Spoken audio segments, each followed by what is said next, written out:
That's my last Duchess painted on the wall, looking as if she were alive. I call that piece a wonder now. Fra Pandolf's hands worked busily a day, and there she stands. Will't please you sit and look at her? I said Fra Pandolf by design, for never read strangers like you that pictured countenance, the depth and passion of its earnest glance. But to myself they turned, since none puts by the curtain I have drawn for you but I, and seemed as they would ask me, if they durst, how such a glance came there. So not the first are you to turn and ask thus. Sir, 'twas not her husband's presence only cooled that spark of joy into the Duchess's cheek. Perhaps Fra Pandolf chanced to say, her mantle laps over my lady's wrist too much, or paint must never hope to reproduce the faint half-blush that dies along her throat. Such stuff was courtesy, she thought, and cause enough for calling up that spot of joy. She had a heart, how shall I say, too soon made glad, too easily impressed. She liked whate'er she looked on, and her looks went everywhere.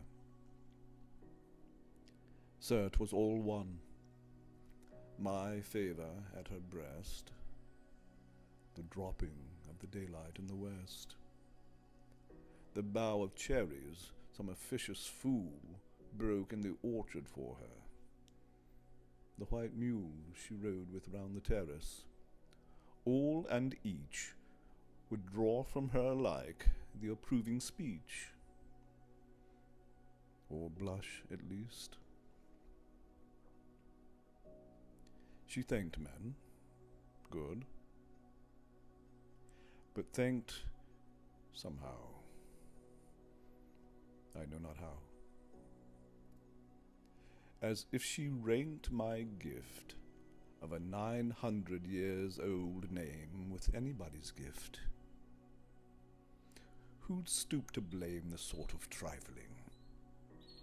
Even had you skill in speech, which I have not, to make your will quite clear to such an one, and say, just this or that in you disgust me. Here you miss, or there exceed the mark. And if she let herself be lessoned so, nor plainly set her wits to yours, forsooth, and made excuse, e'en then would be some stooping, and I choose never to stoop. Oh, sir, she smiled no doubt whene'er I passed her, but who passed without much the same smile? This grew. I gave commands. Then all smiles stopped together.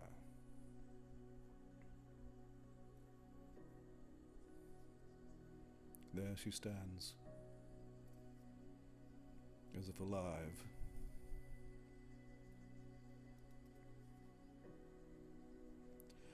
Will't please you rise? We'll meet the company below then.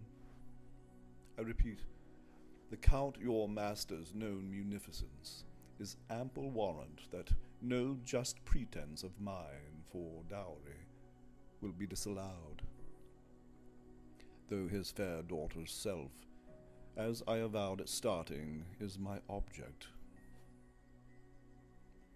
Nay, we'll go down together, sir.